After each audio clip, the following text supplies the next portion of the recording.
Actually ఈరోజు మీకు ఏంటంటే ఫుడ్ పర్చేజ్ చేయడం అంటే సూపర్ మార్కెట్లలో ఫుడ్ పర్చేజ్ చేయడం గురించి చెప్దాం అనుకుంటున్నాం. ఇక్కడ ఏంటంటే రెస్టారెంట్లో కానీ నువ్వు ఏ చిన్న హోటల్లో కానీ ఫుడ్ పర్చేజ్ చేసినట్లయితే మీకు ఆల్మోస్ట్ డబుల్ ప్రైస్ ఉంటుంది. కాకపోతే సూపర్ మార్కెట్లలో కూడా అవైలబుల్గా ఉంటుంది సేమ్ ఫుడ్. ఇక్కడ చాలా వెరైటీస్ ఆఫ్ ఫుడ్ ఉంటున్నాయి.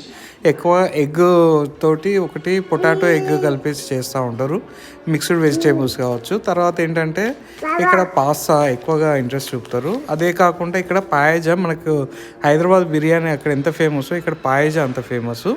ఇక్కడ పాయజా కూడా ఎట్లా చేస్తారంటే సేమ్ బిర్యానీ లానే ఉంటుంది, కాకపోతే ఇక్కడ ఎక్కువగా ర్యాబిట్ మీట్ యూజ్ చేస్తూ ఉంటారు. ప్లస్ ఏంటంటే ప్రాన్ కావచ్చు, చికెన్ కావచ్చు, పోర్క్ కూడా యూజ్ చేస్తూ ఉంటారు. సో అన్ని టైప్ ఆఫ్ ఏంటంటే మీట్ తోటి పాయజా చేయడం అనేది ఇక్కడ చాలా పాపులర్. సో ఏంటంటే ఇక్కడ పర్చేజ్ చేశాక తినడానికి కూడా స్పెసిఫిక్గా ప్లేస్ ఉంటుంది.